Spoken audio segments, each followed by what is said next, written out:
Hey y'all, Melissa here with you today, and I am wearing today's project. I'm going to be showing you how to make these sweatpants. They have pockets, elastic ankle casings, and an elastic waist. I have a free pattern on my site for newsletter subscribers, and the link with the details for that is below. So go ahead and grab that and then meet me back here at the camera to see how to sew these up. Let's go over supplies. After you've printed your pattern and you've cut things out, what you should have are 4 pocket pieces, okay, 2 sets of mirrored pieces, and make sure you cut the notches on them. And you should have 2 mirrored front pieces and 2 mirrored back pieces. You're going to need either pins or clips, whatever you prefer. You want scissors. I'm going to be using this bodkin tool for my elastic. If you don't have this, you can use a safety pin. And if you want this tool, I've linked it below. I'm using 3/4 inch wide elastic for the ankles on these pants, and that's cut to 9.5 inches. And then I am using 1 inch wide elastic for the top waist of my pants, and I have cut this to the same measurement as my waist circumference on my body. So we're going to start sewing this by doing the pockets, and what you want to do is take a pocket and place it right sides together, matching up those notches with each front and each back piece. So a total of 4 times that I'm doing this.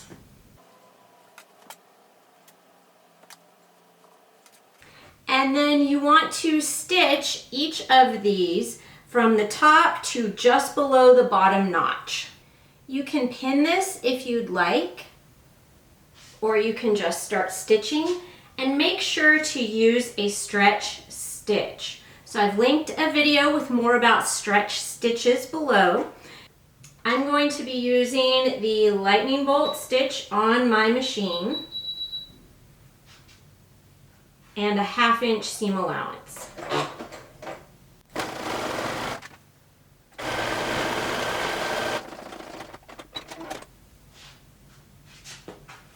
So there's what that looks like once it's stitched in place, and that's what it looks like opened up. Make sure you repeat that with each front and each back piece.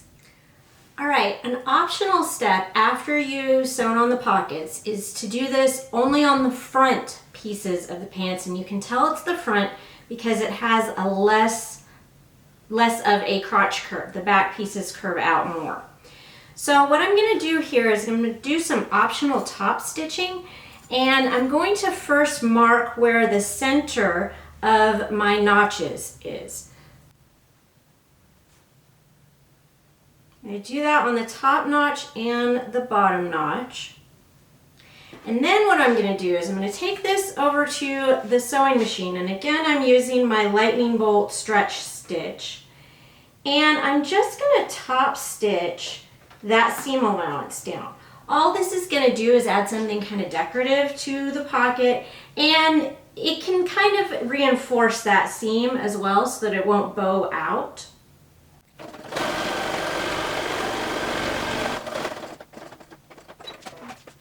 So here's what that looks like, and it's just sort of defining that pocket area, keeping the pocket from flipping out. You'll do this only on the front pieces. Then you're going to want to take your 2 front pieces and place them right sides together, and we are going to sew together that crotch curved seam. You're going to repeat that on the back as well. So once this is stitched, it will look something like this, and you can see that I did this on my serger, and that is another type of stretch stitch. I kind of alternate between what I'm using which machine for. It's absolutely fine to do this on your regular sewing machine if you prefer. Once you have both your back and your front crotch curves sewn, then you're going to want to open up your pants, and we're going to work on this pocket area again. So I'm opening up front of my pants, and I want to match up my edges here. You can add clips or you can add pins, whichever one you prefer. And I want to also match up my pockets.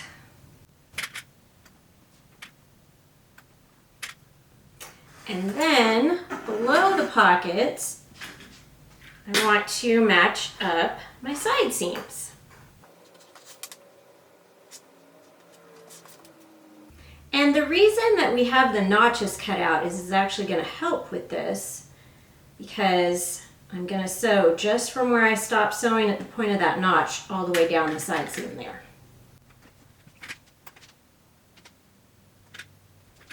Okay, once I've got that kind of clipped into place, what I want to do is focus on the pocket. And I want to start by sewing across the top edge of the pocket from the stitching line there. And I'm going to sew around the curved edge. And those other clips and pins will come into play in a minute. But let's do the pocket first. I am still using the lightning bolt stretch stitch on my machine. Okay, I'm going to make sure that the bulk of the seam allowances are behind my needle. I'm going to get to that stitching line, and that's where I want to start stitching.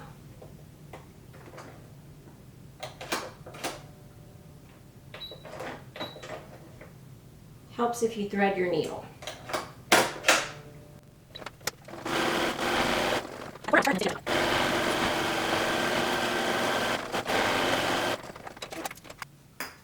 Okay, once I have those edges of the pocket sewn, what I want to do is flip my pocket to the front side of my pants, and we're going to end up sewing the side seam straight down now. So this bottom edge will get caught, and that'll keep your pocket from flapping around inside your pants. Now, if you're having issues like right here with bulk not wanting to turn the right way out, you can very carefully clip into those seams so that they will lay flat. All right, we're going to sew down this top part of the seam, stop when we get to the stitching line of the pocket, resume at the bottom stitching line of the pocket all the way down the rest of the side seam.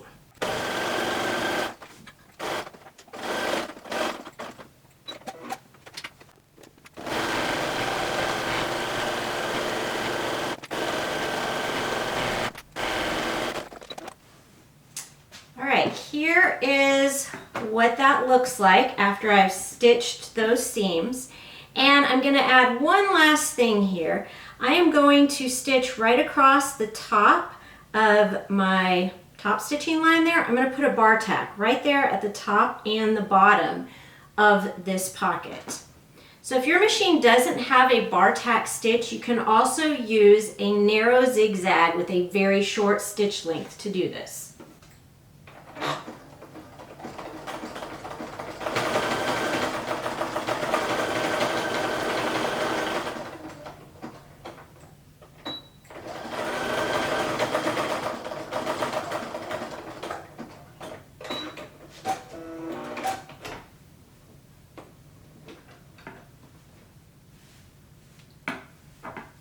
So here's what that tacking looks like. It's reinforcing this so the pocket doesn't rip open. And I'm going to do the same thing on the bottom. And then I'm going to repeat that on the other pocket as well, this whole process.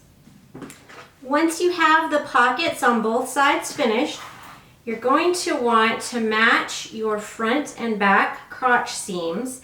And I suggest pressing all the seam allowances from the back towards one side and all the seam allowances from the front towards the other. Match that up with a pin or a clip to secure, and then go ahead and match the raw edges along the rest of each leg.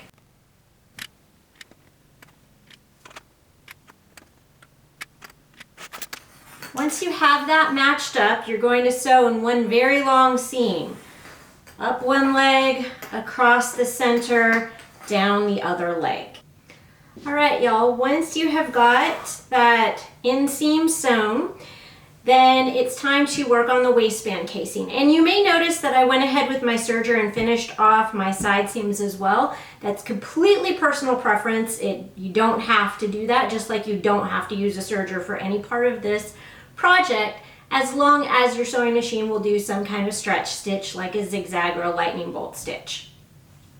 So to make the waistband casing, what I'm going to do is I am going to fold down my waistband just a little over 1 inch, and I'm going to use my elastic to help me figure out where that is, and I am going to pin it.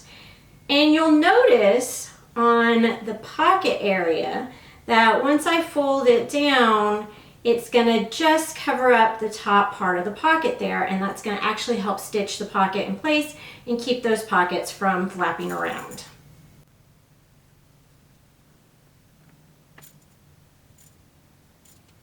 So you'll pin all around your waistband casing like that. And the ankle casings are going to be made the same way. So I'm going to skip to those so that you can see, because it's quicker to demonstrate on the smaller circumference. But so you can see I've got my ankle casing here pinned all the way around. And now what I want to do is stitch all the way around, and I want to leave a gap where I'm going to be inserting the elastic. So if you have a machine that has a free arm, this is a good place to use it. And on my machine, this piece removes, and then I can put around this part of the sewing machine. If you do not have a free arm machine, what I would suggest is to insert your cuff into the sewing machine like this, so that you're sewing inside the circle. With the free arm machine, you go around the arm of the machine, and then, still using my lightning bolt stretch stitch, I want to stitch right close to this raw edge.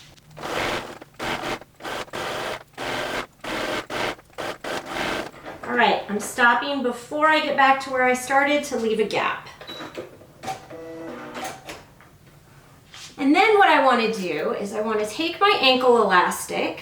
I'm going to take this bodkin, I'm going to clip it onto the ankle elastic, push this little piece down so that that's held tight. If you don't have the bodkin, again, just hook a safety pin through here. And then I want to push this through the ankle casing.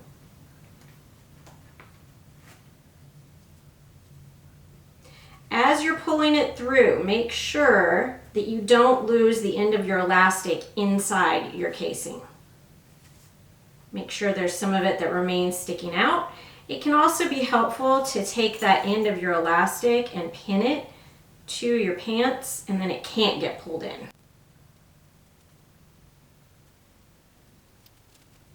And again, the process of what I did here, same process with the waistband, it's just going to be a longer piece of elastic. Once you have the elastic all the way through, overlap the ends. I'm going to pin them to my pant leg again here. And then you want to kind of stretch and make sure that elastic is evenly distributed, and also feel with your hands to make sure you haven't twisted the elastic inside that casing.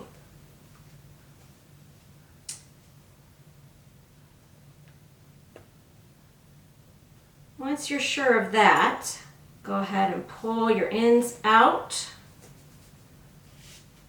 I'm going to zigzag stitch these on the machine.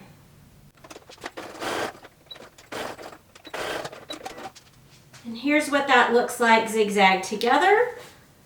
And we can pull the elastic all the way into the casing, switch back to that lightning bolt stitch, and I'm going to close up my gap here. I'm going to overlap my previous stitching by just a little bit, and I am stretching the cuff over my free arm. And then here is my ankle cuff all sewn up. I just need to trim off the threads. And again, you're going to do the exact same thing for the other ankle as well as for the waistband. Okay, y'all, once you have sewn both of your ankle casings and your waist casing, this is what your pants will look like when they are turned right side out. And now they are ready for you to wear to lounge around the house. Check out the link to this video if you would like to add a hoodie and make yourself a complete lounge set for hanging around the house or whatever you want to wear it.